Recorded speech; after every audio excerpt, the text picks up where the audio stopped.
En las crónicas de la vida sobre la Tierra, los dinosaurios reinan como los depredadores más importantes de la historia. Durante 150 millones de años, rigieron el planeta a su antojo, hasta su extinción hace 65 millones de años. Hay quienes creen que fue un asteroide o un cometa lo que causó su desaparición, y que una vez extinguidos, se abrió la veda para lograr el puesto de superdepredador. Los mamíferos adelantaron posiciones en gran parte del planeta, pero en Sudamérica las cosas no siguieron las mismas reglas. El Istmo de Panamá aún no se había creado y el agua rodeaba el continente sudamericano.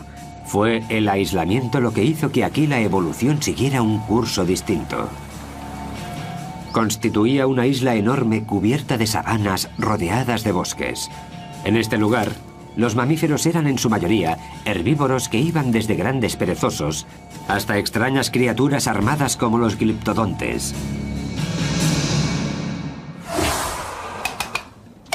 Dados los participantes, el título a superdepredador se lo llevó una familia de aves monstruosas un tanto peculiares. En la actualidad las conocen como aves del terror y vivieron unos 158 millones de años. Como veis, la cabeza es enorme, como en todas estas aves terroríficas, por lo que podían golpear con muchísima fuerza a una presa potencial, que moriría prácticamente al instante. ¿Cómo habrían logrado conseguir esa fuerza unas aves? Se han encontrado restos fósiles de estos pájaros enigmáticos que ahora se encuentran en laboratorios científicos, pero los orígenes de las aves del terror siguen siendo un misterio. El registro de fósiles da algunas pistas, pero la investigación iniciada hace más de 120 años sigue en marcha. En 1887, el paleontólogo Florentino Ameghino escribió sobre un fósil que habían encontrado en la Patagonia argentina. Era un hueso de mandíbula que no presentaba dientes y que pertenecía a un cráneo de unos 60 centímetros. Dadas las dimensiones y según Ameghino, debía de tratarse de un mamífero. Tras varias investigaciones y sus posteriores descubrimientos, se dio cuenta de que se había equivocado. A los científicos les llevó otros 4 años identificar a aquellos grandes depredadores como aves. Las pistas clave las encontraron en el centro de los propios huesos fósiles. Luis Chiappe es uno de los expertos en estos pájaros más importante del mundo. Se dedica a estudiarlos en el Museo de Historia Natural de Los Ángeles.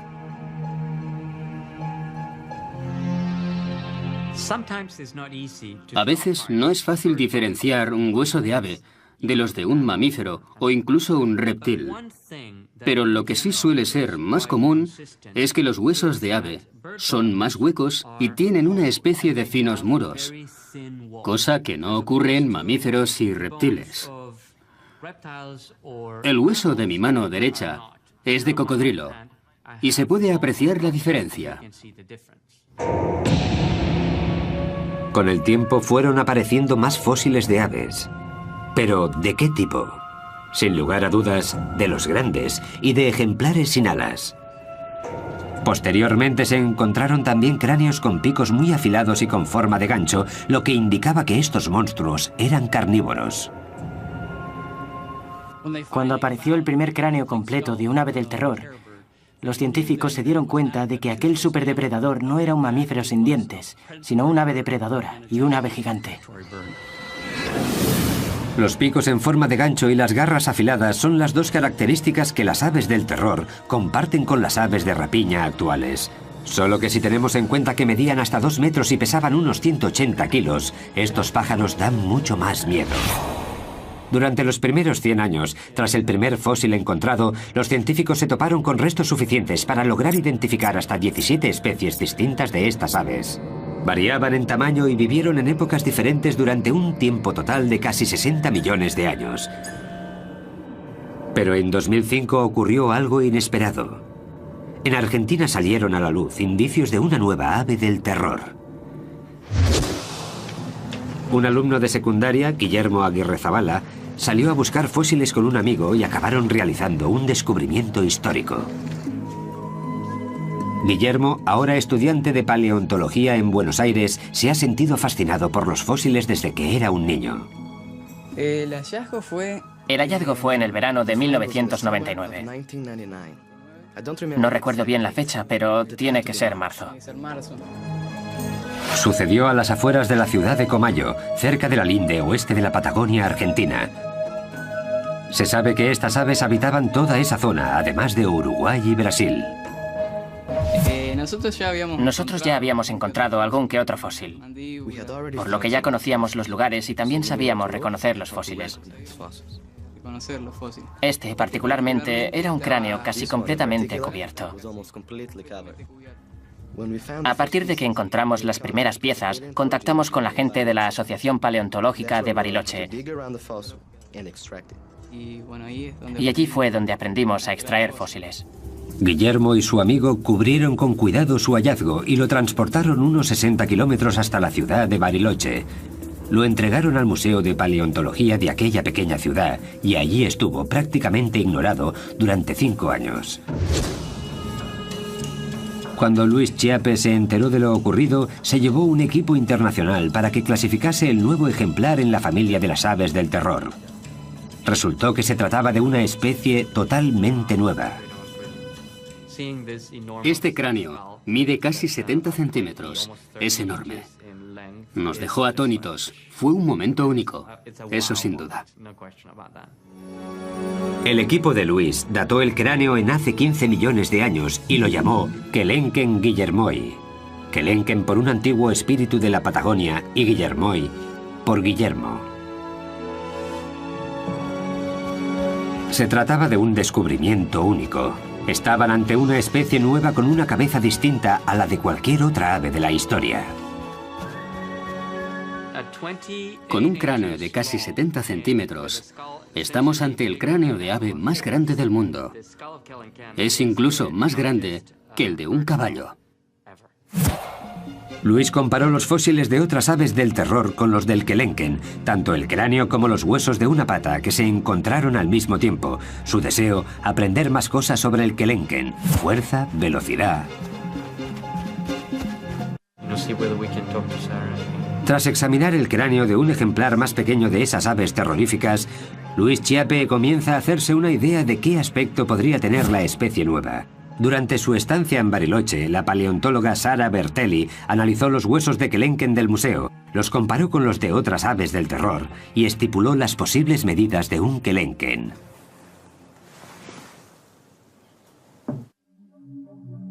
Aunque el cráneo era lo más espectacular del hallazgo, el hueso entero de una de las patas facilitó también datos muy importantes. Este es el hueso de la pata de Kelenken, que en humanos correspondería a los huesos fusionados desde el tobillo hasta los dedos del pie. El hueso muestra una figura inesperadamente esbelta para un ave de esas dimensiones. Algunas de las otras familias de aves del terror eran mucho más gruesas y se cree que tendían emboscadas a sus presas. El Kelenken era diferente. Por eso, en las aves de terror, que son más grandes y robustas, este hueso es corto y ancho. En las aves más rápidas, este hueso es largo.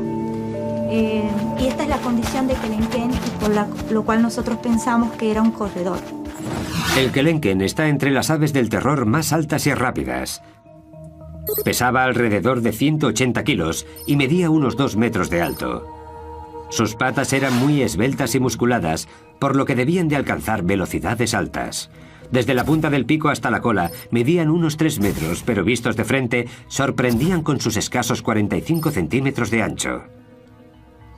Seguramente para que las presas potenciales no los descubrieran fácilmente. Sin embargo, los estudios de Sara revelan que la fuerza de un mordisco suyo es inversamente proporcional a su anchura. Los huesos del cráneo de un Kelenken albergan numerosos músculos unidos a las sienes, lo que da una pista del gran poder de sus mandíbulas. Estos músculos controlan la fuerza de un buen mordisco en muchos animales y representan una de las características que incluso los humanos compartimos con las aves del terror. Si colocamos nuestra mano en esta zona y abrimos la mandíbula, podemos sentir la contracción de los músculos temporales. Estos músculos, la cicatriz dejada por estos músculos en el cráneo de Kelenken ocupa la mayor parte del techo del cráneo, lo que nos da una idea de la tremenda fuerza que tenía esta ave al morder. Otro grupo de cicatrices revela la fuerza de los músculos del cuello, fuerza que facilitaba a estas aves del terror la tarea de emprenderla a golpes con sus presas, a la vez que las asustaban con su enorme pico y sus fuertes garras. Valiéndose de su cabeza, como si de un hacha se tratara, las aves del terror clavan su pico en su presa y son capaces de atravesar carne e incluso algunos huesos.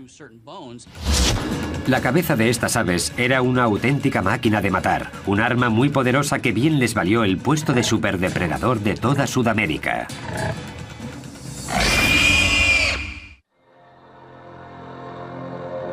En Sudamérica, el cráneo de las aves Kelenken traen de cabeza a los investigadores que las estudian. Los fósiles encontrados de esta especie demuestran que lo usaban como arma homicida en sus ataques. Pero la tecnología actual también nos muestra cómo funcionaban dichos cráneos.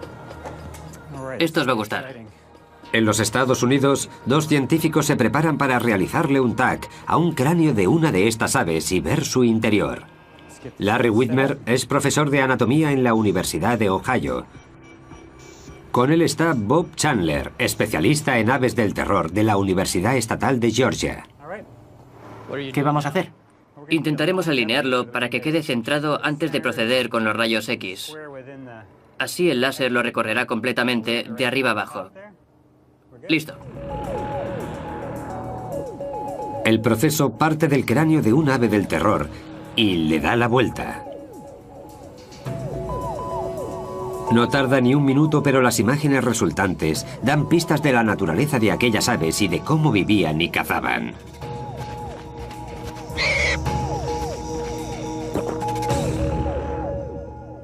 Solo con mirar el cráneo sabemos que se trata de uno muy grande y fuerte. También se aprecia este pilar delante de la cuenca de los ojos, un pilar largo y fuerte. En la zona correspondiente a las mejillas hay una especie de barra bastante gruesa que nos sugiere que el cráneo en sí estaba diseñado para dar y soportar fuertes golpes. Algo que el pacífico y herbívoro Homalodotherium habría comprobado por sí mismo al enfrentarse al temido Kelenken. El Homalodotherium era una de las presas más comunes del Kelenken. Se trata de un animal ungulado del que no se conocen descendientes modernos. Era un animal muy lento de unos 275 kilos que pesaba casi un 50% más que el Kelenken, por lo que este último necesitaba una buena estrategia de caza. Una de esas posibles estrategias podría ser atacar a su presa en la parte inferior del cráneo para paralizarla. Una vez derribada la víctima, el pico del ave del terror se encargaría de desgarrarla, un comportamiento habitual incluso en las aves existentes en la actualidad. Sí, ya lo sé. Joe Camp es adiestrador de animales en el sur de California. Con la ayuda de un halcón es capaz de demostrar el uso que hacen las aves de presa de su pico como herramienta primaria. Nos da una idea de cómo se ayudan con el pico. Básicamente, lo hunden en el cuerpo de la víctima como si la estuvieran apuñalando. Posteriormente, con la parte inferior cortan y con la superior logran desgarrar grandes trozos de carne. Utilizan el pico al igual que los humanos nuestros incisivos. Para ellos es como si fueran los dientes. El TAC nos muestra que tiene forma de escudo. El TAC no se limita solamente al pico y profundiza también en el resto de la cabeza. Los resultados son sorprendentes. Una de las cosas que nos muestra el TAC nos ha dejado boquiabiertos. Hemos visto que en la parte interior del pico hay una gran cavidad hueca. No nos lo esperábamos. Está completamente hueco y no entendemos a qué se debe esta estructura totalmente vacía. En mi opinión, creo que esa cavidad hueca podría funcionar como caja de resonancia. Puede que le sirviera para emitir una especie de sonidos como traqueteos, que al mover sus mandíbulas, el sonido resonara en esa cavidad. Al parecer, ese traqueteo les resultaba familiar a los residentes de las sabanas prehistóricas, pero ¿cuál era su función? ¿Era un ritual de apareamiento? ¿Una señal de alarma? El TAC no puede dar respuesta a esas preguntas, pero sí confirma que aquellas aves oían a la perfección estos peculiares sonidos. Voy a ampliar esta parte del oído a ver si descubrimos qué se cuece ahí dentro. No hay restos de tejidos de estas aves, pero los espacios huecos que dejaron sus órganos, como el cerebro o el oído interno, nos muestran cuál podría haber sido su apariencia con bastante detalle. A esta parte interna del oído se la conoce como cóclea. Como vemos, es muy larga y recta. Su longitud nos indica que estos animales tenían una capacidad auditiva muy desarrollada. Según el TAC, es precisamente esta parte del oído interno la que controlaba la increíble agilidad de estas aves del terror. En este tipo de aves percibimos una serie de canales estrechos, largos y muy delicados. Por eso sabemos que su sentido del equilibrio tenía que estar muy desarrollado, lo que les permitía realizar cambios de dirección bruscos, algo imprescindible en un buen depredador. Gracias a este sistema podemos hacernos una idea del equipamiento neuronal que les permitía estos movimientos. Un animal pequeño intentando esconderse de su perseguidor no lograría salir airoso, pues estas aves lo verían y se lo comerían de un solo bocado. Un gran ejemplo de recompensa instantánea. Si este comportamiento era algo habitual en estas aves, puede que también escupieran las indigestas bolas de pelo e incluso algunos huesos de sus manjares, como hacen hoy en día muchas otras aves. Si las imágenes por ordenador que muestran los canales auditivos de estos animales nos indican que las aves del terror eran avezados cazadores, ¿qué descubriremos al estudiar las imágenes de su cerebro? Pues que además de ser más grande que el de otros animales, el de estos singulares pájaros estaba estrechamente conectado al sentido de la vista. Unos lóbulos más grandes y un cerebro de mayores dimensiones son una combinación idónea para recibir y procesar lo que el animal ve, una habilidad fundamental a la hora de acechar y atacar a una posible presa. Sin embargo, sorprende que no haya indicios de la presencia de un órgano olfativo, lo que sugiere que era más un depredador activo que un ave de rapiña. Algunos carnívoros, como los osos, son también animales carroñeros y dependen de su olfato para encontrar la carne muerta. El TAC indica que las aves del terror no pertenecían a ese grupo. Estos animales no tenían el sentido del olfato nada desarrollado. Estamos ante el cerebro de un depredador. ¿Qué se les pasaría por la cabeza a estas aves del terror cuando encontraban una posible presa como el gliptodonte? El gliptodonte es uno de los animales más característicos de entre todos los mamíferos de Sudamérica, por su armadura ósea y resistente. Es un animal que vivió en la era de los Kelenken y que pesaba unos 90 kilos. La armadura le cubría todo el lomo, desde la cola hasta lo alto de la cabeza. Hablamos de un animal al que no debía ser muy fácil matar, porque poseía un caparazón de 1,5 centímetros de espesor. Ahí es donde entra en acción el poder cerebral de las aves del terror. Llevamos mucho tiempo gastando bromas sobre el escaso tamaño del cerebro de los pájaros, pero este es relativamente grande. Estos centros de aquí pertenecen al córtex cerebral. Como se puede ver aquí, en estos ejemplares está muy extendido, lo que indica que estos animales tenían mucha capacidad para enfrentarse a condiciones inesperadas. Tenían una cierta capacidad de razonamiento a la hora de resolver problemas. Y el armado gliptodonte era sin duda un problema. Me imagino al Kelenken acechando al gliptodonte, pensando en cómo atacar, barajando sus opciones de éxito. Al final, tras estudiar los movimientos de su presa, un ave del terror se habría dado cuenta de que si metía una de sus patas por debajo del caparazón del gliptodonte, podría darle la vuelta y dejar a su víctima con el vientre expuesto.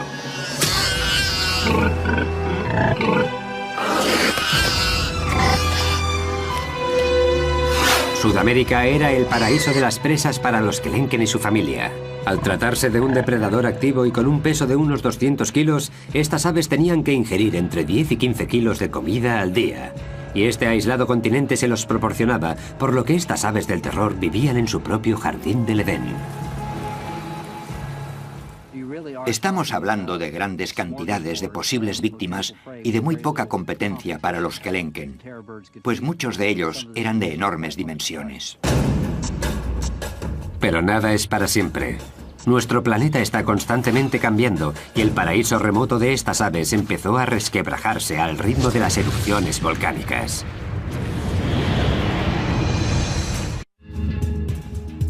Hasta 1961 los científicos creían que las aves del terror habían vivido únicamente en Sudamérica, pero el hallazgo de un hueso de una de sus patas y de una de sus garras abrió nuevas posibilidades. No se lo creían. Pensaron que debía tratarse de otra cosa.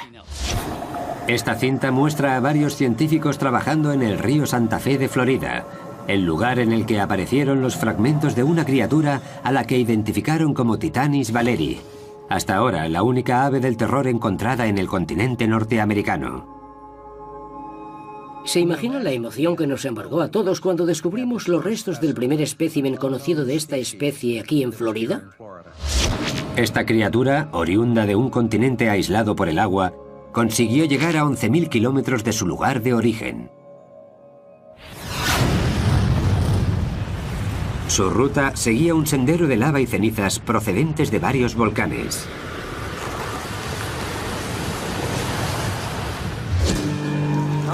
Este es un hermoso fragmento de ceniza procedente de un volcán. En el centro de Oregón, el geólogo Greg Retalak le muestra al paleontólogo Jordi Dackler la rapidez con la que un volcán puede cambiar el paisaje. Es un tipo de roca volcánica muy poco habitual. Retalak afirma que el depósito de Oregón se creó debido a una erupción antigua en la zona del Cinturón de Fuego del Pacífico, una zona con más de 400 volcanes que abarcan el Océano Pacífico desde Nueva Zelanda a Chile. Ese anillo toca también a Panamá, por donde Norteamérica y Sudamérica habían estado separadas por agua. Ambos continentes se unieron debido a una gran actividad volcánica que tuvo lugar en el Istmo de Centroamérica cuando aquellas magníficas aves del terror se encontraban en plena peregrinación. La conexión entre ambos continentes se formó a partir de la lava volcánica que salía del fondo del mar, así como de las placas tectónicas que se levantaban hacia la superficie. Pero la historia no se acaba ahí. Las selvas endémicas de Centroamérica no constituyen un lugar al que las aves del terror hubieran migrado sin más. Pero los depósitos de ceniza volcánica entraron en juego.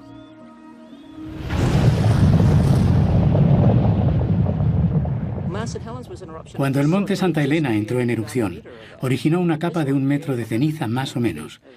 Pero este en concreto creó una capa de 33 metros y a 600 grados centígrados su erupción fue mucho más grande que la de Santa Elena. El volcán que creó este depósito explotó a unos 325 kilómetros de aquí.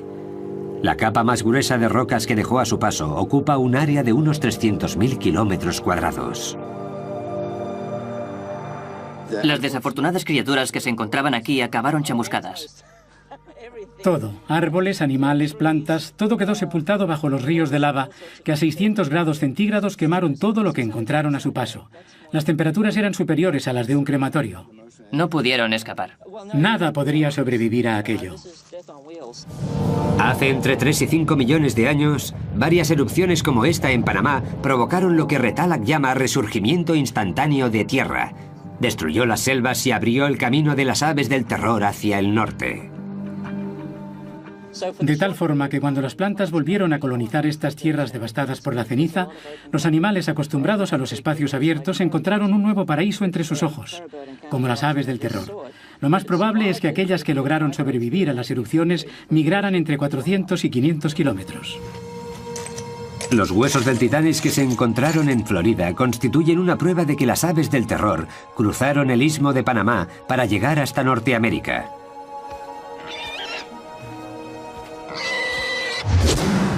Cuando los volcanes cubrieron el hueco que había entre ambos continentes, Panamá hizo de puente de unión.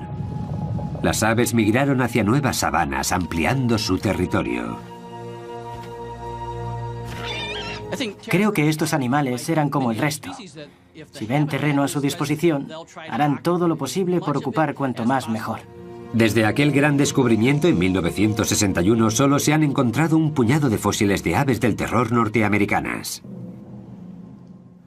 Actualmente hay registradas 42 especies de Titanis en Norteamérica. 41 de ellos están en el Museo de Historia Natural de Florida. Sin un cráneo o un hueso largo es casi imposible que los expertos logren hacerse una idea completa de cómo serían estas aves. Lo único que tienen que estudiar son escasos y pequeños fragmentos. Irv Quagmire calculó las posibles dimensiones del Titanis comparándolo con otras especies de estas aves. Usó, por ejemplo, la base del fragmento de pata de Titanes disponible para calcular la longitud aproximada de una pata entera. Al estudiar este hueso vimos que es bastante ancho. Una base así tiene que haber sostenido un hueso largo y un ave considerablemente alta. Para verlo mejor vamos a jugar con estos trozos de plastilina y un par de reglas. En una base más pequeña, esta estructura se habría caído. Por eso necesitaba una base más grande para sostenerse en pie. Es decir, base grande, hueso largo, pájaro grande, base pequeña, hueso más corto, pájaro pequeño. El juego numérico de Quagmire implica también comparaciones entre 16 especies diferentes de estas aves. Incluso analizó una chuña sudamericana, el pariente vivo más cercano a las aves del terror. Estos estudios dieron como resultado las dimensiones del esqueleto metálico de Titanis que se construyó en el Museo de Florida, la primera visión general de un ave del terror. Los científicos concluyeron que el Titanis se parecía asombrosamente a los Kelenken, la especie de aves del terror más alta de todas, aunque su tamaño fuera un 20% más pequeño. Sin embargo, esa menor envergadura le habría proporcionado más velocidad y agilidad. Las aves del terror que llegaron a Norteamérica formaban parte del Gran Intercambio Americano, un intercambio de especies entre América del Norte y América del Sur a través del Istmo de Panamá. Las aves que nos conciernen requerían esa mayor velocidad para atrapar a las nuevas especies con las que se toparon, y es que cazar a un caballo no era tarea fácil. Las aves más rápidas en la actualidad son los avestruces que, similares en forma y tamaño, nos ayudan a hacernos una idea de cómo corrían las aves del terror. Algunas de estas aves se parecen mucho en lo que a extremidades se refiere al avestruz. Por eso nos valemos de estas últimas para reconstruir la locomoción de las primeras. Dado que el avestruz es capaz de alcanzar los 50 o 60 kilómetros por hora, no es fácil detenerlas para estudiar de cerca su técnica. Por eso, el biólogo Kevin Middleton ha invitado al gimnasta Henry Holloway al campus de la Universidad de California en San Bernardino para intentar recrear cómo alcanzan esas velocidades algunas aves. Henry nos demostrará cómo se mueven las patas del avestruz con la ayuda de un equipo especial. Son unos zancos, unas estructuras de aluminio hechas de fibra de carbono que te dan un impulso equivalente al que proporcionas tú al saltar. Ahora Henry podrá correr como un avestruz, gracias a la imitación de unos tendones nuevos muy largos y elásticos. Sin embargo, la anatomía de los huesos desempeña también un gran papel en esta ecuación. Tenemos el fémur, la rodilla, la espinilla y el pie. Normalmente las aves tienen pies más grandes y se apoyan sobre sus patas al igual que hace Henry cuando se pone de puntillas. Y las aves corren de puntillas. El tamaño del pie es muy importante porque cuanto más grande sea, más largas serán las zancadas. En realidad, esas rodillas que parecen estar del revés funcionan como nuestros tobillos en estos animales tan veloces. Un gran ejemplo de lo grandes que son los huesos del pie y del efecto palanca que generan. Vamos allá.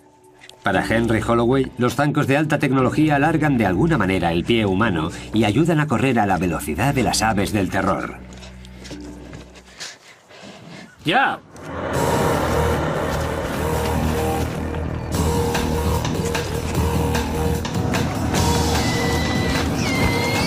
Da zancadas de 2 metros y alcanza los 37 kilómetros por hora. Las aves del terror, con patas más largas y músculos más desarrollados, pegarían saltos de hasta 3 metros y alcanzarían los 65 kilómetros por hora como el avestruz de hoy en día. En una carrera de alta velocidad, el Titanis debía seguir el ritmo de un caballo si no quería que éste le diera una buena coz. Las aves del terror tenían buenos reflejos y arrancaban con facilidad. Cuando alcanzaban a su presa, le propinaban un buen golpe con el pico en la parte posterior del cuello, hiriéndola gravemente. Cuando el animal hubiera muerto desangrado, atacaría de nuevo para despacharlo finalmente.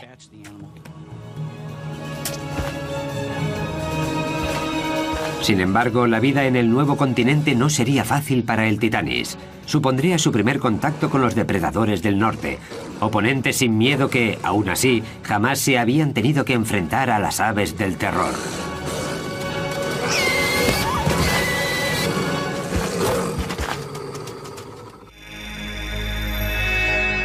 Hace alrededor de 5 millones de años, en lo que ahora se conoce como el sureste de los Estados Unidos, un recién llegado misterioso se alimentaba de caballos primitivos. En su hábitat habitual, las aves del terror eran el depredador más fuerte de la cadena, pero en Norteamérica habrían de ganarse el puesto frente a criaturas totalmente desconocidas para ellas. En la misma época en la que vivía el Titanis en América del Norte, había un animal parecido al lobo llamado lobo Edwards. No igualaba a los lobos actuales en tamaño, pero sí era más grande que el coyote. Aquellos lobos que solían cazar en grupo estaban decididos a robarles a las aves del terror sus presas, pero no era un oponente habitual y mucho menos fácil. Dependían de su instinto y lograron expandirse. Era una cuestión de atención, de ver quién lograba despistar al otro y por cuánto tiempo.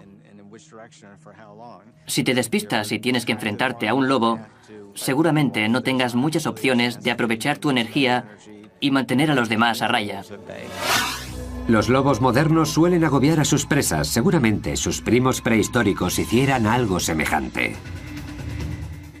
Creo que el momento crucial en su relación tuvo lugar cuando el Titanis se dio cuenta de que su vida corría peligro.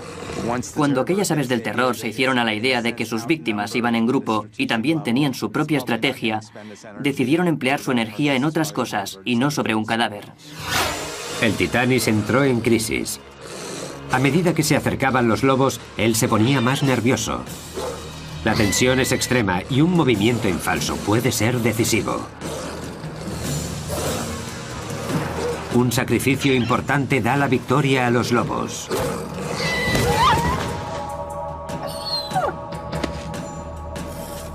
Con la lección bien aprendida, las aves del terror ceden. Su inteligencia las ayudará a cambiar de estrategia de caza. Estoy seguro de que la primera vez que una de aquellas aves terroríficas se encontró con una manada de lobos, se dio cuenta de que no merecía la pena enfrentarse porque acabaría perdiendo la batalla. Cambiaron de estrategia, empezaron a evitar los encontronazos. Si mataban una presa, vendrían los lobos inmediatamente y las aves no querían convertirse en parte del menú. Los depredadores constituían también un peligro para los huevos de estas aves. Los científicos creen que debían de ser similares a los huevos de avestruz, también manjar de los depredadores actuales. Hoy en día, muchos depredadores logran mantener alejados a los avestruces de sus huevos. Sin embargo, los depredadores prehistóricos habían de esperar a que las aves del terror se despistaran de sus nidos. Si estos huevos se parecían a los de avestruz, ¿eran muy resistentes? Para comprobarlo, colocamos una tabla de madera sobre un único huevo de avestruz y vamos añadiendo pesas de hierro, 10 kilos cada una. La tabla concentra todo el peso en un punto, pero, aún así, el cascarón soporta la presión hasta un total de 80 kilos. Después se rompe. Sin embargo, es una fuerza ilusoria. Si ese mismo huevo se cayera desde una altura de 60 centímetros, rompería al instante, y lo mismo si chocaran dos huevos. A un lobo Edwards no le costaría mucho cascar un huevo de un ave del terror para poder degustar el manjar de su interior. Pero tampoco era el único depredador norteamericano al que debía enfrentarse el Titanis. Entre los más peligrosos contamos al Smilodon gracilis, un antepasado de los felinos de dientes de sable. Estos últimos harían su aparición en el planeta en la era siguiente. Un enfrentamiento entre un guepardo y un avestruz reflejaría cómo los felinos prehistóricos evitaban enfrentarse a un ave del terror adulta. Sin embargo, con los polluelos la historia era otra. Si pensamos en una hembra de paseo con sus polluelos, no nos costará imaginarnos a una de las diminutas crías rezagada del grupo. Es justo ese el momento que aprovechan los felinos para saltar sobre ella, agarrarla y comérsela. No tan rápido. La madre entra en acción. Si el felino no logra escapar, se preparará para atacar a su oponente. Con las garras intentará alcanzarlo en el pecho. Sin embargo, el ave va mejor armado. Su enorme cabeza será su mejor aliado y el felino resultará herido de muerte a cabezazos. Aunque es demasiado tarde para salvar al polluelo, que falleció desnucado.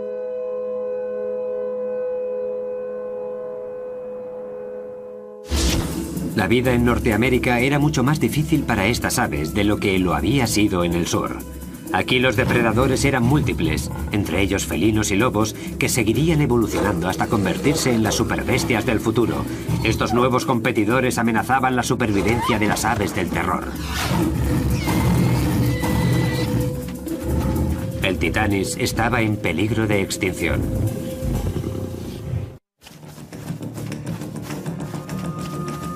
El reinado de las aves del terror duró cerca de 60 millones de años. En Sudamérica eran el primer depredador de la cadena. En el norte, inmigrantes intrépidos. Su extinción forma parte de un puzzle que los científicos aún no han conseguido completar.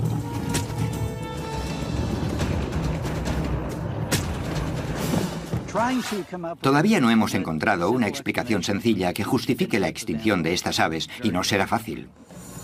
Uno de los grandes factores podría ser el gran intercambio americano, la mezcla de especies que emigraron de norte a sur y viceversa, y que dificultó la vida de las aves del terror. La falta de competencia por parte de otros depredadores los mantuvo vivos. Las especies más evolucionadas del norte, como caninos o felinos, activó la restricción de comida. Hace 2 millones de años las aves del terror del norte y del sur del continente americano se veían demasiado presionadas para encontrar alimento porque tenían que compartir su territorio con los dientes de sable.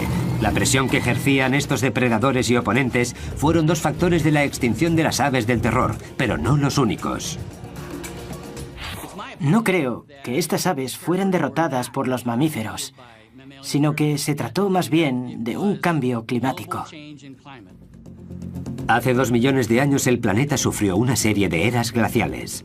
En el norte, el océano se convirtió en hielo. El nivel del mar descendió y con él las zonas húmedas, como en Florida, donde vivían los titanis. El paisaje se secó.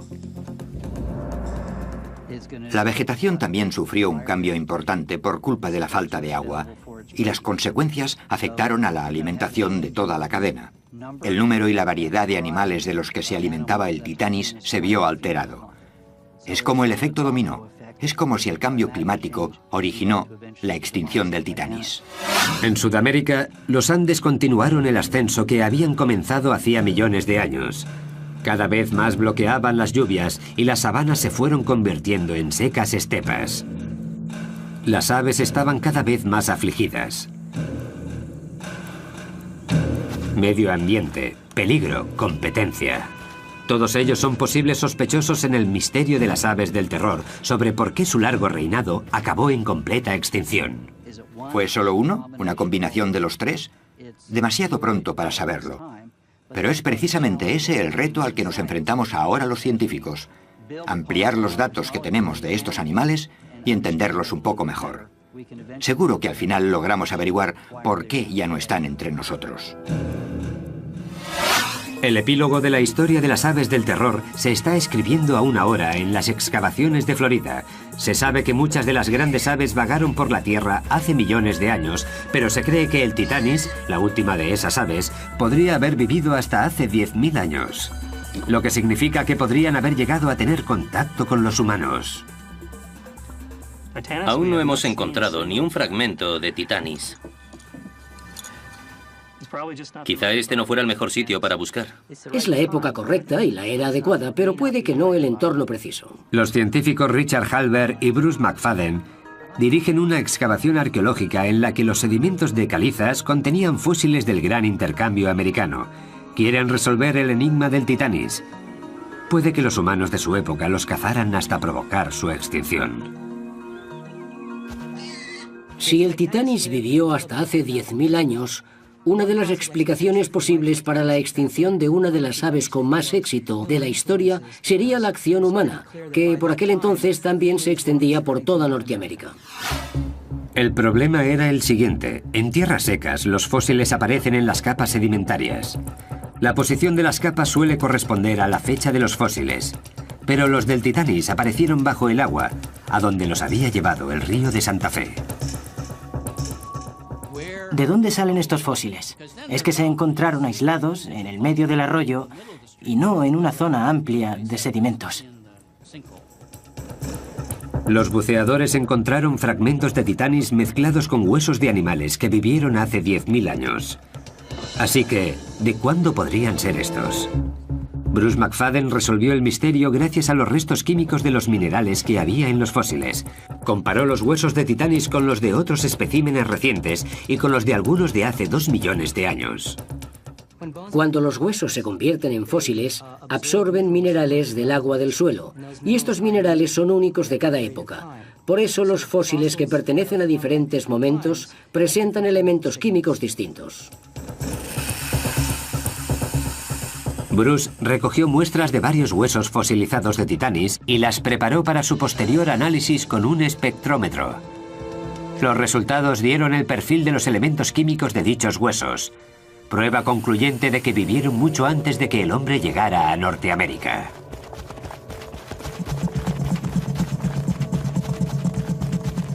Hay dos patrones básicos, uno de ellos los que tienen alrededor de 15.000 años, y el otro para los huesos que representan a los animales de hasta hace 2 millones de años. Y el Titanis pertenece a este grupo. Su concentración de elementos es característica de los fósiles de hace 2 millones de años. Sorprendentemente, la historia no se acabó allí. Las aves del terror aún tienen mucho que contarnos sobre su vida en el norte. Bruce McFadden también encontró fósiles de Titanis en Texas que databan no de hace 2, sino 5 millones de años. Es decir, las aves del terror vivieron en Norteamérica alrededor de 3 millones de años, mucho tiempo para una sola especie. Una gran señal de adaptación para una familia de depredadores espectaculares. A pesar de contar con numerosos competidores, el Titanis fue el legítimo sucesor de las grandes aves del terror. En su último hogar en Norteamérica, no solo sobrevivió, sino que prosperó.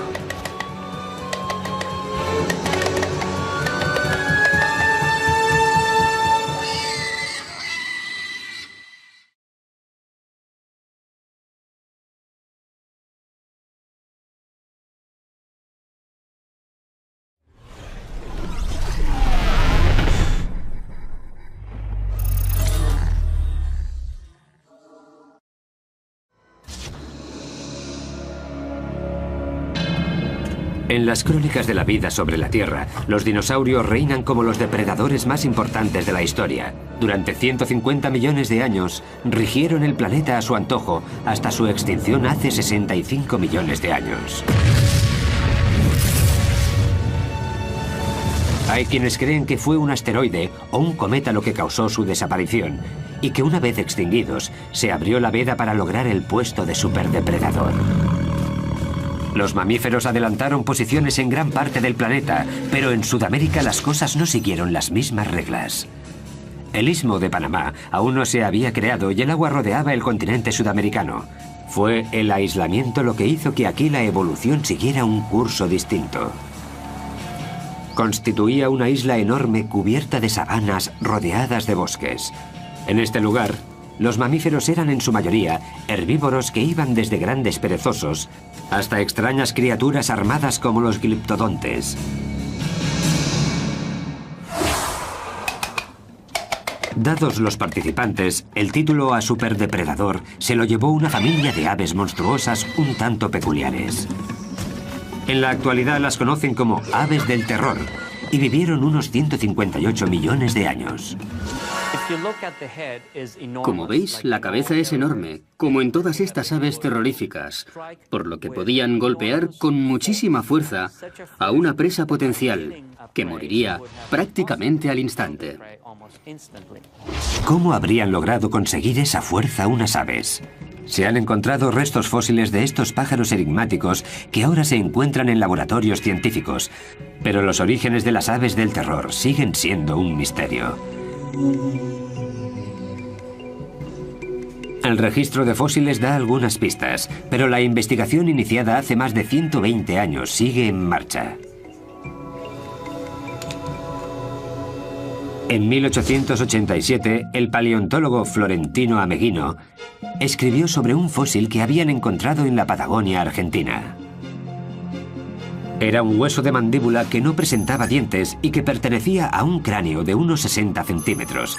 Dadas las dimensiones y según Ameghino, debía de tratarse de un mamífero. Tras varias investigaciones y sus posteriores descubrimientos, se dio cuenta de que se había equivocado. A los científicos les llevó otros 4 años identificar a aquellos grandes depredadores como aves. Las pistas clave las encontraron en el centro de los propios huesos fósiles. Louis Chiappe es uno de los expertos en estos pájaros más importante del mundo. Se dedica a estudiarlos en el Museo de Historia Natural de Los Ángeles.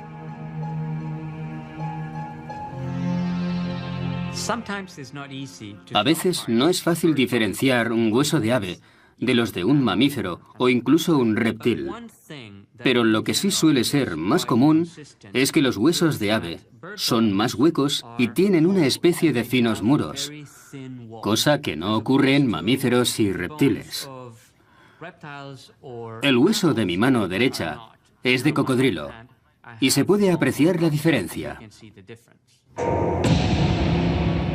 Con el tiempo fueron apareciendo más fósiles de aves. ¿Pero de qué tipo? Sin lugar a dudas, de los grandes y de ejemplares sin alas. Posteriormente se encontraron también cráneos con picos muy afilados y con forma de gancho, lo que indicaba que estos monstruos eran carnívoros. Cuando apareció el primer cráneo completo de un ave del terror, los científicos se dieron cuenta de que aquel superdepredador no era un mamífero sin dientes, sino un ave depredadora y un ave gigante. Los picos en forma de gancho y las garras afiladas son las dos características que las aves del terror comparten con las aves de rapiña actuales. Solo que si tenemos en cuenta que medían hasta 2 metros y pesaban unos 180 kilos, estos pájaros dan mucho más miedo. Durante los primeros 100 años, tras el primer fósil encontrado, los científicos se toparon con restos suficientes para lograr identificar hasta 17 especies distintas de estas aves. Variaban en tamaño y vivieron en épocas diferentes durante un tiempo total de casi 60 millones de años. Pero en 2005 ocurrió algo inesperado. En Argentina salieron a la luz indicios de una nueva ave del terror. Un alumno de secundaria, Guillermo Aguirrezabala, salió a buscar fósiles con un amigo y acabaron realizando un descubrimiento histórico. Guillermo, ahora estudiante de paleontología en Buenos Aires, se ha sentido fascinado por los fósiles desde que era un niño. El hallazgo fue en el verano de 1999. No recuerdo bien la fecha, pero tiene que ser marzo. Sucedió a las afueras de la ciudad de Comayo, cerca de la linde oeste de la Patagonia, Argentina. Se sabe que estas aves habitaban toda esa zona, además de Uruguay y Brasil. Nosotros ya habíamos encontrado algún que otro fósil, por lo que ya conocíamos los lugares y también sabíamos reconocer los fósiles. Este, particularmente, era un cráneo casi completamente cubierto. A partir de que encontramos las primeras piezas, contactamos con la gente de la Asociación Paleontológica de Bariloche. Y allí fue donde aprendimos a extraer fósiles. Guillermo y su amigo cubrieron con cuidado su hallazgo y lo transportaron unos 60 kilómetros hasta la ciudad de Bariloche. Lo entregaron al Museo de Paleontología de aquella pequeña ciudad y allí estuvo prácticamente ignorado durante 5 años.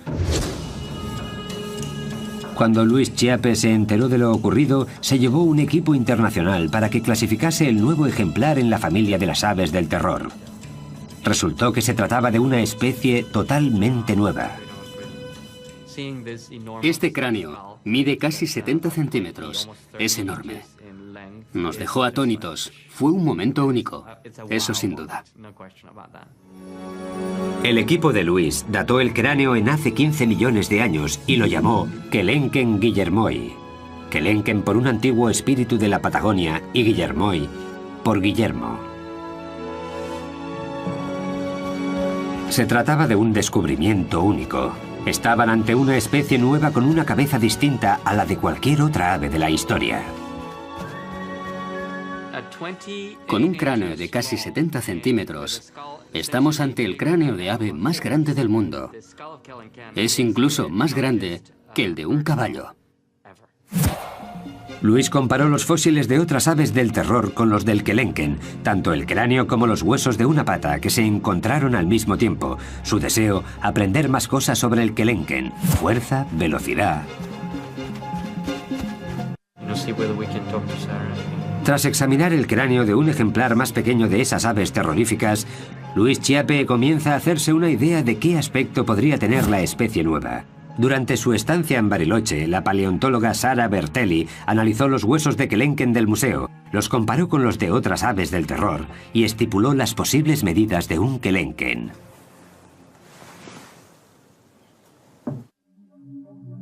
Aunque el cráneo era lo más espectacular del hallazgo, el hueso entero de una de las patas facilitó también datos muy importantes.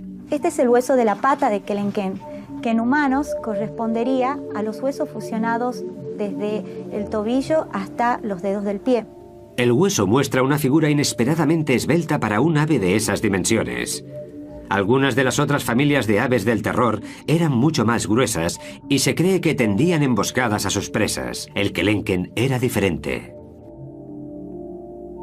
Por eso, en las aves de terror, que son más grandes y robustas, este hueso es corto y ancho.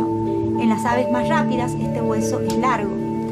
Y esta es la condición de Kelenken, por lo cual nosotros pensamos que era un corredor. El Kelenken está entre las aves del terror más altas y rápidas.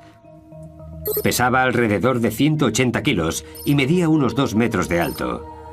Sus patas eran muy esbeltas y musculadas, por lo que debían de alcanzar velocidades altas.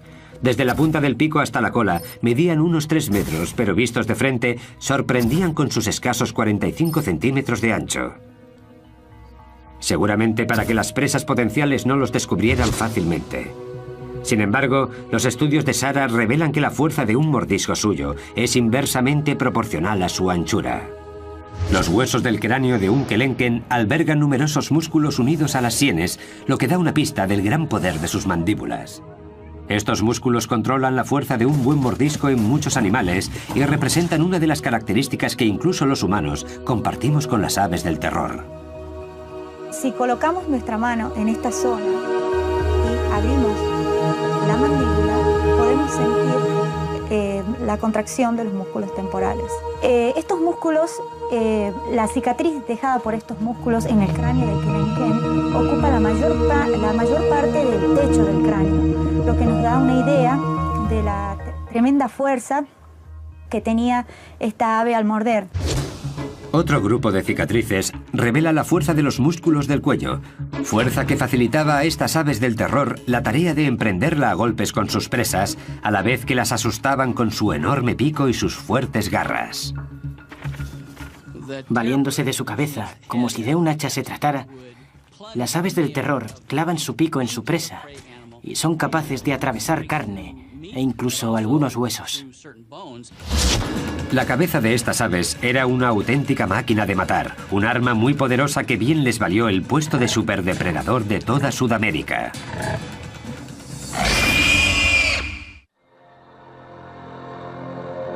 En Sudamérica, el cráneo de las aves Kelenken traen de cabeza a los investigadores que las estudian. Los fósiles encontrados de esta especie demuestran que lo usaban como arma homicida en sus ataques. Pero la tecnología actual también nos muestra cómo funcionaban dichos cráneos. Esto os va a gustar. En los Estados Unidos, 2 científicos se preparan para realizarle un TAC a un cráneo de una de estas aves y ver su interior. Larry Whitmer es profesor de anatomía en la Universidad de Ohio. Con él está Bob Chandler, especialista en aves del terror de la Universidad Estatal de Georgia. ¿Qué vamos a hacer? Intentaremos alinearlo para que quede centrado antes de proceder con los rayos X. Así el láser lo recorrerá completamente de arriba abajo. Listo. El proceso parte del cráneo de un ave del terror y le da la vuelta. No tarda ni un minuto, pero las imágenes resultantes dan pistas de la naturaleza de aquellas aves y de cómo vivían y cazaban.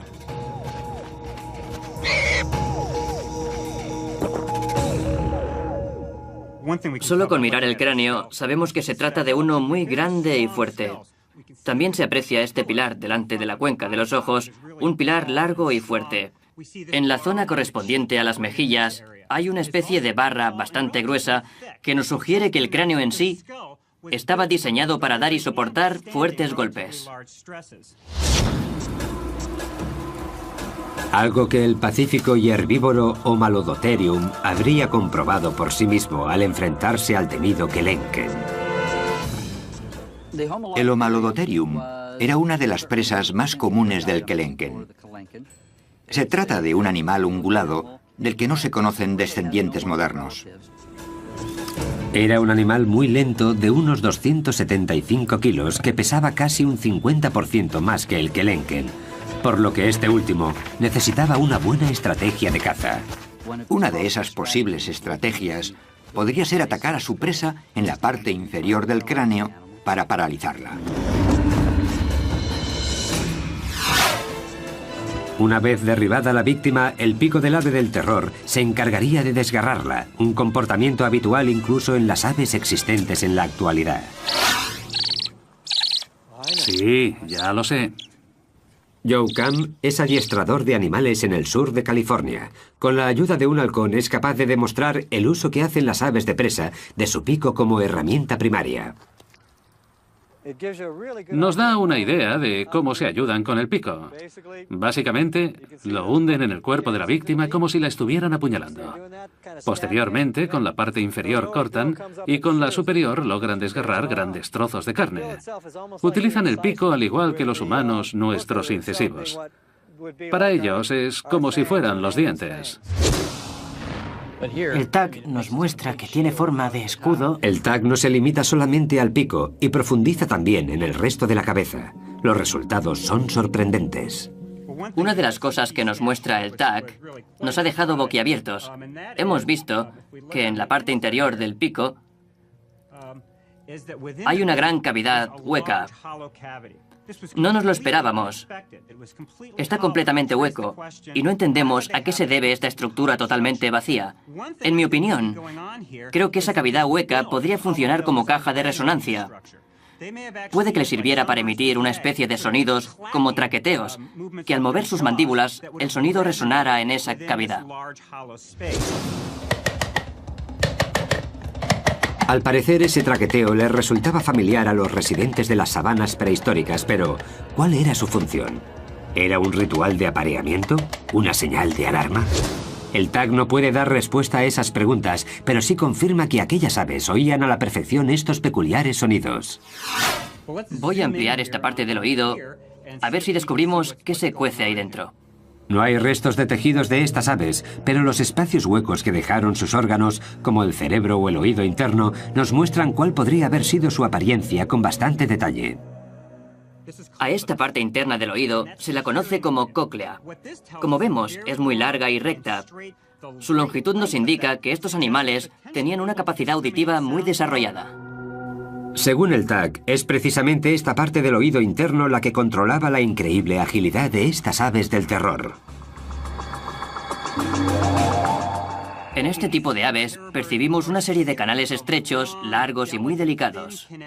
Por eso sabemos que su sentido del equilibrio tenía que estar muy desarrollado, lo que les permitía realizar cambios de dirección bruscos, algo imprescindible en un buen depredador. Gracias a este sistema podemos hacernos una idea del equipamiento neuronal que les permitía estos movimientos. Un animal pequeño intentando esconderse de su perseguidor no lograría salir airoso, pues estas aves lo verían y se lo comerían de un solo bocado. Un gran ejemplo de recompensa instantánea. Si este comportamiento era algo habitual en estas aves, puede que también escupieran las indigestas bolas de pelo e incluso algunos huesos de sus manjares, como hacen hoy en día muchas otras aves. Si las imágenes por ordenador que muestran los canales auditivos de estos animales nos indican que las aves del terror eran avezados cazadores, ¿qué descubriremos al estudiar las imágenes de su cerebro?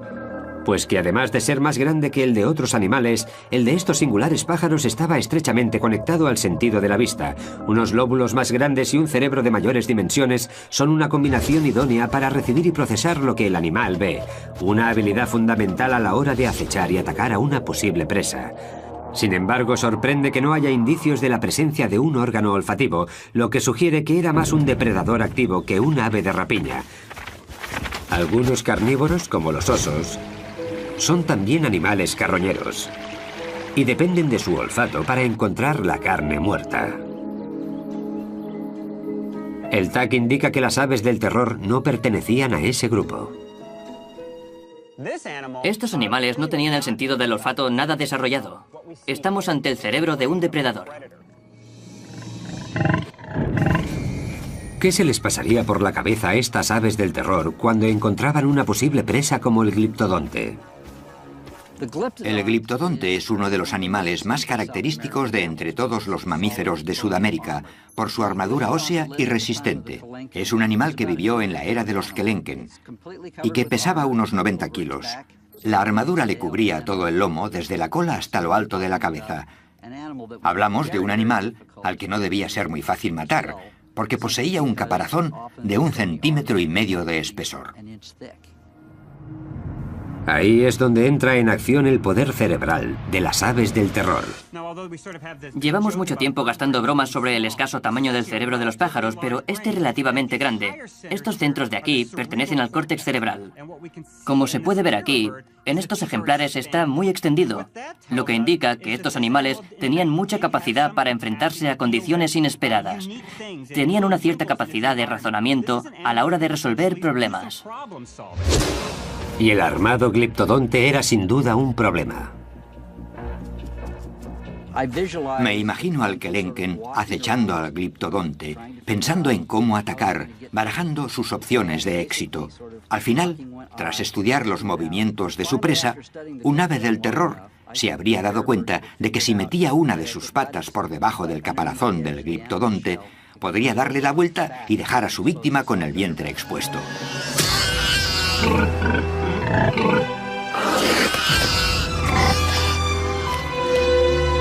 Sudamérica era el paraíso de las presas para los Kelenken y su familia.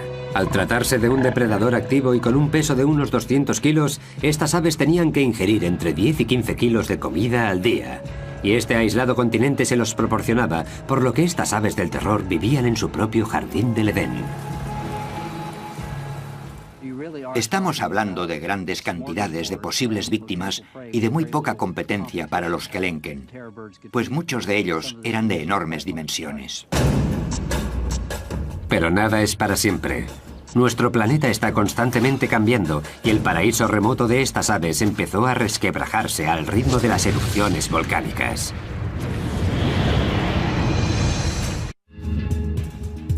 Hasta 1961 los científicos creían que las aves del terror habían vivido únicamente en Sudamérica, pero el hallazgo de un hueso de una de sus patas y de una de sus garras abrió nuevas posibilidades. No se lo creían. Pensaron que debía tratarse de otra cosa. Esta cinta muestra a varios científicos trabajando en el río Santa Fe de Florida, el lugar en el que aparecieron los fragmentos de una criatura a la que identificaron como Titanis valeri, hasta ahora la única ave del terror encontrada en el continente norteamericano. ¿Se imagina la emoción que nos embargó a todos cuando descubrimos los restos del primer espécimen conocido de esta especie aquí en Florida?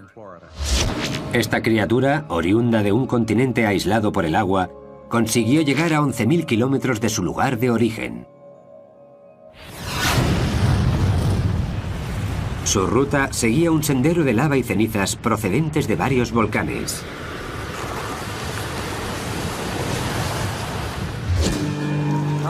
Este es un hermoso fragmento de ceniza procedente de un volcán. En el centro de Oregón, el geólogo Greg Retalak le muestra al paleontólogo Jordi Dackler la rapidez con la que un volcán puede cambiar el paisaje. Es un tipo de roca volcánica muy poco habitual. Retalak afirma que el depósito de Oregón se creó debido a una erupción antigua en la zona del Cinturón de Fuego del Pacífico, una zona con más de 400 volcanes que abarcan el Océano Pacífico desde Nueva Zelanda a Chile. Ese anillo toca también a Panamá, por donde Norteamérica y Sudamérica habían estado separadas por agua. Ambos continentes se unieron debido a una gran actividad volcánica que tuvo lugar en el Istmo de Centroamérica cuando aquellas magníficas aves del terror se encontraban en plena peregrinación. La conexión entre ambos continentes se formó a partir de la lava volcánica que salía del fondo del mar, así como de las placas tectónicas que se levantaban hacia la superficie. Pero la historia no se acaba ahí. Las selvas endémicas de Centroamérica no constituyen un lugar al que las aves del terror hubieran migrado sin más. Pero los depósitos de ceniza volcánica entraron en juego.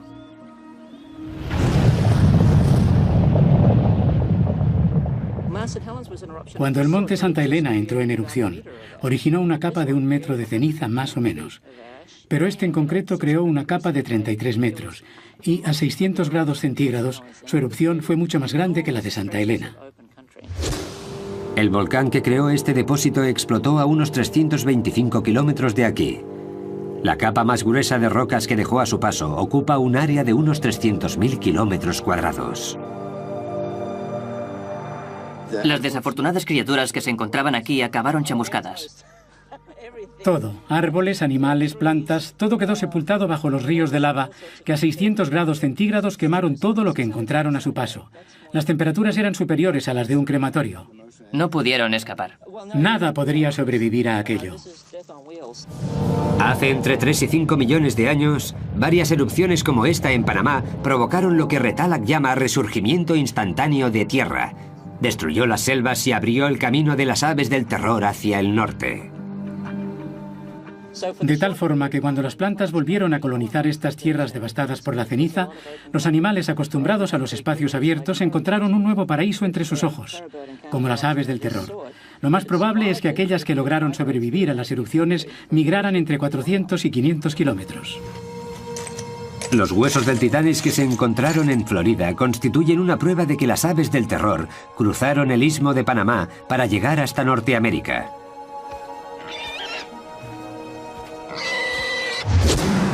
Cuando los volcanes cubrieron el hueco que había entre ambos continentes, Panamá hizo de puente de unión. Las aves migraron hacia nuevas sabanas, ampliando su territorio. Creo que estos animales eran como el resto. Si ven terreno a su disposición, harán todo lo posible por ocupar cuanto más mejor. Desde aquel gran descubrimiento en 1961 solo se han encontrado un puñado de fósiles de aves del terror norteamericanas. Actualmente hay registradas 42 especies de Titanis en Norteamérica. 41 de ellos están en el Museo de Historia Natural de Florida. Sin un cráneo o un hueso largo es casi imposible que los expertos logren hacerse una idea completa de cómo serían estas aves. Lo único que tienen que estudiar son escasos y pequeños fragmentos. Irv Quittmeyer calculó las posibles dimensiones del Titanis comparándolo con otras especies de estas aves. Usó, por ejemplo, la base del fragmento de pata de Titanes disponible para calcular la longitud aproximada de una pata entera.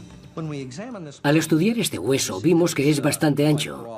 Una base así tiene que haber sostenido un hueso largo y un ave considerablemente alta.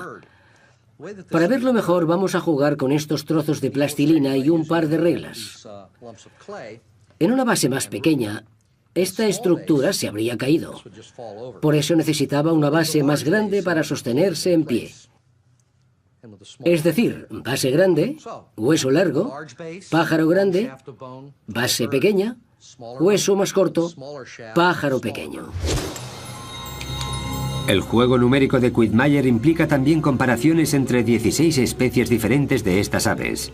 Incluso analizó una chuña sudamericana, el pariente vivo más cercano a las aves del terror. Estos estudios dieron como resultado las dimensiones del esqueleto metálico de Titanis que se construyó en el Museo de Florida, la primera visión general de un ave del terror. Los científicos concluyeron que el Titanis se parecía asombrosamente a los Kelenken, la especie de aves del terror más alta de todas, aunque su tamaño fuera un 20% más pequeño. Sin embargo, esa menor envergadura le habría proporcionado más velocidad y agilidad. Las aves del terror que llegaron a Norteamérica formaban parte del Gran Intercambio Americano, un intercambio de especies entre América del Norte y América del Sur a través del Istmo de Panamá. Las aves que nos conciernen requerían esa mayor velocidad para atrapar a las nuevas especies con las que se toparon, y es que cazar a un caballo no era tarea fácil. Las aves más rápidas en la actualidad son los avestruces que, similares en forma y tamaño, nos ayudan a hacernos una idea de cómo corrían las aves del terror. Algunas de estas aves se parecen mucho en lo que a extremidades se refiere al avestruz. Por eso nos valemos de estas últimas para reconstruir la locomoción de las primeras. Dado que el avestruz es capaz de alcanzar los 50 o 60 kilómetros por hora, no es fácil detenerlas para estudiar de cerca su técnica. Por eso, el biólogo Kevin Middleton ha invitado al gimnasta Henry Holloway al campus de la Universidad de California en San Bernardino para intentar recrear cómo alcanzan esas velocidades algunas aves. Henry nos demostrará cómo se mueven las patas del avestruz con la ayuda de un equipo especial. Son unos zancos, unas estructuras de aluminio hechas de fibra de carbono que te dan un impulso equivalente al que proporcionas tú al saltar. Ahora Henry podrá correr como un avestruz, gracias a la imitación de unos tendones nuevos muy largos y elásticos. Sin embargo, la anatomía de los huesos desempeña también un gran papel en esta ecuación. Tenemos el fémur, la rodilla, la espinilla y el pie. Normalmente las aves tienen pies más grandes y se apoyan sobre sus patas al igual que hace Henry cuando se pone de puntillas. Y las aves corren de puntillas. El tamaño del pie es muy importante porque cuanto más grande sea, más largas serán las zancadas. En realidad, esas rodillas que parecen estar del revés funcionan como nuestros tobillos en estos animales tan veloces. Un gran ejemplo de lo grandes que son los huesos del pie y del efecto palanca que generan. Vamos allá. Para Henry Holloway, los zancos de alta tecnología alargan de alguna manera el pie humano y ayudan a correr a la velocidad de las aves del terror. ¡Ya!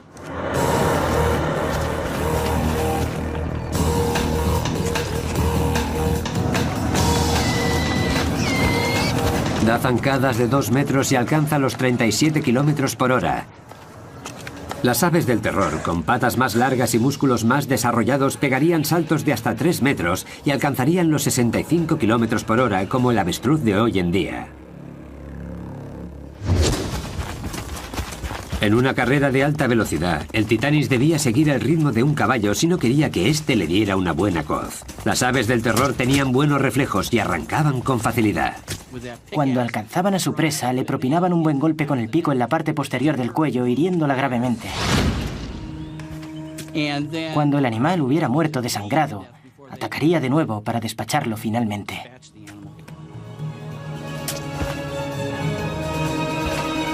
Sin embargo, la vida en el nuevo continente no sería fácil para el Titanis. Supondría su primer contacto con los depredadores del norte, oponentes sin miedo que, aún así, jamás se habían tenido que enfrentar a las aves del terror.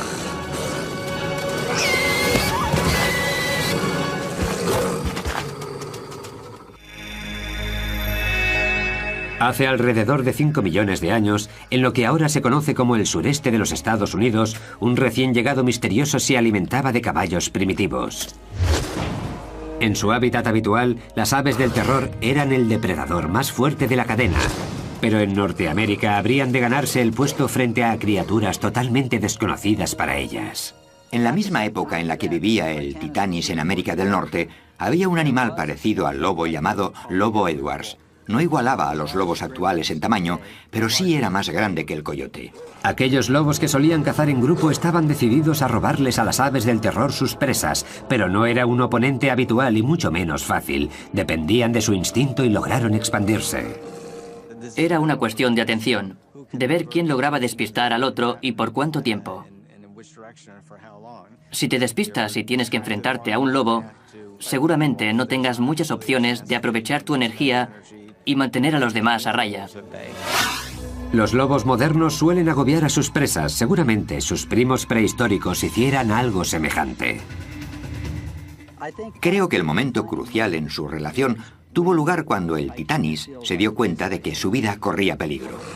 Cuando aquellas aves del terror se hicieron a la idea de que sus víctimas iban en grupo y también tenían su propia estrategia, decidieron emplear su energía en otras cosas y no sobre un cadáver. El Titanis entró en crisis. A medida que se acercaban los lobos, él se ponía más nervioso.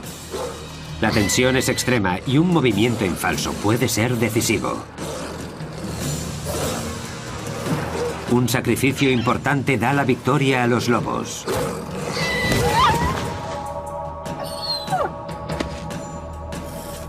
Con la lección bien aprendida, las aves del terror ceden.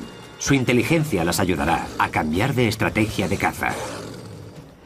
Estoy seguro de que la primera vez que una de aquellas aves terroríficas se encontró con una manada de lobos, se dio cuenta de que no merecía la pena enfrentarse, porque acabaría perdiendo la batalla. Cambiaron de estrategia, empezaron a evitar los encontronazos. Si mataban una presa, vendrían los lobos inmediatamente, y las aves no querían convertirse en parte del menú. Los depredadores constituían también un peligro para los huevos de estas aves. Los científicos creen que debían de ser similares a los huevos de avestruz, también manjar de los depredadores actuales. Hoy en día, muchos depredadores logran mantener alejados a los avestruces de sus huevos. Sin embargo, los depredadores prehistóricos habían de esperar a que las aves del terror se despistaran de sus nidos. Si estos huevos se parecían a los de avestruz, ¿eran muy resistentes? Para comprobarlo, colocamos una tabla de madera sobre un único huevo de avestruz y vamos añadiendo pesas de hierro, 10 kilos cada una. La tabla concentra todo el peso en un punto, pero, aún así, el cascarón soporta la presión hasta un total de 80 kilos. Después se rompen. Sin embargo, es una fuerza ilusoria. Si ese mismo huevo se cayera desde una altura de 60 centímetros, rompería al instante, y lo mismo si chocaran dos huevos. A un lobo Edwards no le costaría mucho cascar un huevo de un ave del terror para poder degustar el manjar de su interior. Pero tampoco era el único depredador norteamericano al que debía enfrentarse el Titanis. Entre los más peligrosos contamos al Smilodon gracilis, un antepasado de los felinos de dientes de sable. Estos últimos harían su aparición en el planeta en la era siguiente. Un enfrentamiento entre un guepardo y un avestruz reflejaría cómo los felinos prehistóricos evitaban enfrentarse a un ave del terror adulta. Sin embargo, con los polluelos la historia era otra. Si pensamos en una hembra de paseo con sus polluelos, no nos costará imaginarnos a una de las diminutas crías rezagada del grupo. Es justo ese el momento que aprovechan los felinos para saltar sobre ella, agarrarla y comérsela. No tan rápido. La madre entra en acción. Si el felino no logra escapar, se preparará para atacar a su oponente. Con las garras intentará alcanzarlo en el pecho. Sin embargo, el ave va mejor armado. Su enorme cabeza será su mejor aliado y el felino resultará herido de muerte a cabezazos. Aunque es demasiado tarde para salvar al polluelo, que falleció desnucado.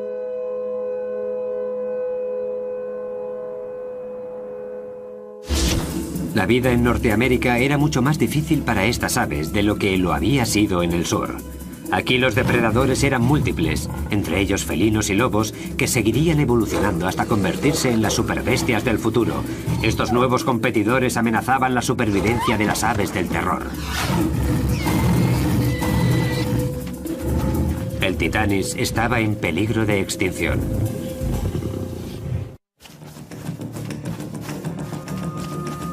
El reinado de las aves del terror duró cerca de 60 millones de años. En Sudamérica eran el primer depredador de la cadena. En el norte, inmigrantes intrépidos. Su extinción forma parte de un puzzle que los científicos aún no han conseguido completar.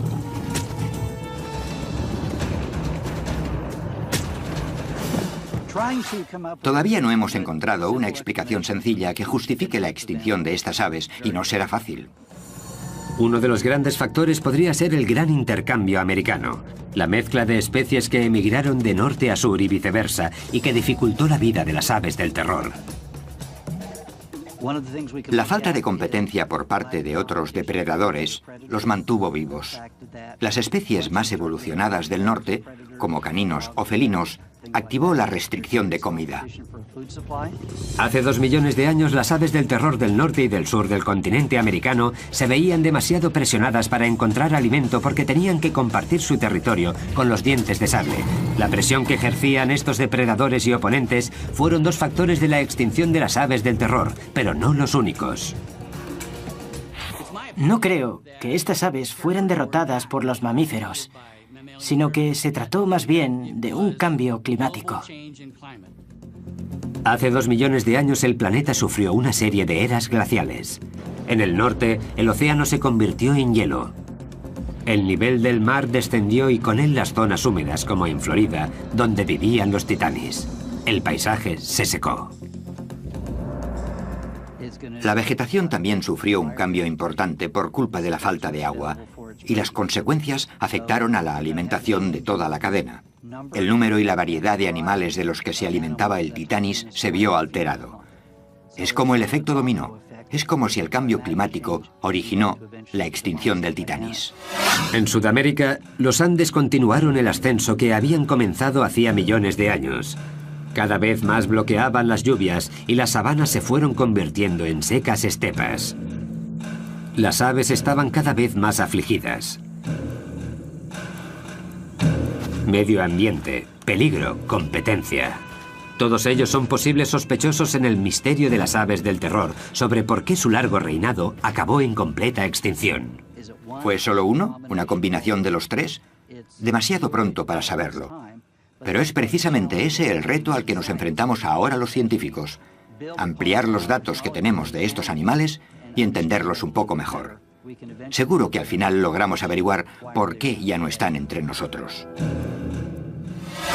El epílogo de la historia de las aves del terror se está escribiendo aún ahora en las excavaciones de Florida. Se sabe que muchas de las grandes aves vagaron por la Tierra hace millones de años, pero se cree que el Titanis, la última de esas aves, podría haber vivido hasta hace 10.000 años. Lo que significa que podrían haber llegado a tener contacto con los humanos. Aún no hemos encontrado ni un fragmento de Titanis. Quizá este no fuera el mejor sitio para buscar. Es la época correcta y la era adecuada, pero puede que no el entorno preciso. Los científicos Richard Halber y Bruce McFadden dirigen una excavación arqueológica en la que los sedimentos de calizas contenían fósiles del gran intercambio americano. Quieren resolver el enigma del Titanis. Puede que los humanos de su época los cazaran hasta provocar su extinción. Si el Titanis vivió hasta hace 10.000 años, una de las explicaciones posibles para la extinción de una de las aves con más éxito de la historia sería la acción humana, que por aquel entonces también se extendía por toda Norteamérica. El problema era el siguiente. En tierras secas, los fósiles aparecen en las capas sedimentarias. La posición de las capas suele corresponder a la fecha de los fósiles. Pero los del Titanis aparecieron bajo el agua, a donde los había llevado el río de Santa Fe. ¿De dónde salen estos fósiles? Es que se encontraron aislados en el medio del arroyo y no en una zona amplia de sedimentos. Los buceadores encontraron fragmentos de Titanis mezclados con huesos de animales que vivieron hace 10.000 años. Así que, ¿de cuándo podrían ser estos? Bruce McFadden resolvió el misterio gracias a los restos químicos de los minerales que había en los fósiles. Comparó los huesos de Titanis con los de otros especímenes recientes y con los de algunos de hace 2 millones de años.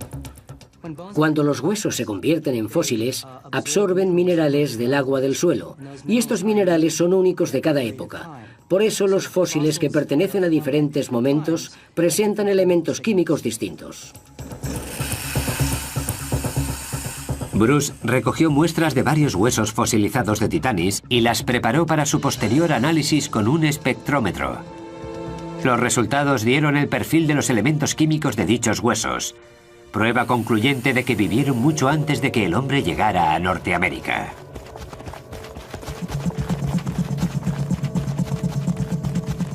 Hay dos patrones básicos, uno de ellos los que tienen alrededor de 15.000 años, y el otro para los huesos que representan a los animales de hasta hace 2 millones de años. Y el Titanis pertenece a este grupo. Su concentración de elementos es característica de los fósiles de hace 2 millones de años. Sorprendentemente, la historia no se acabó allí. Las aves del terror aún tienen mucho que contarnos sobre su vida en el norte. Bruce McFadden también encontró fósiles de Titanis en Texas que databan no de hace 2, sino 5 millones de años. Es decir, las aves del terror vivieron en Norteamérica alrededor de 3 millones de años, mucho tiempo para una sola especie. Una gran señal de adaptación para una familia de depredadores espectaculares. A pesar de contar con numerosos competidores, el Titanis fue el legítimo sucesor de las grandes aves del terror. En su último hogar en Norteamérica, no solo sobrevivió, sino que prosperó.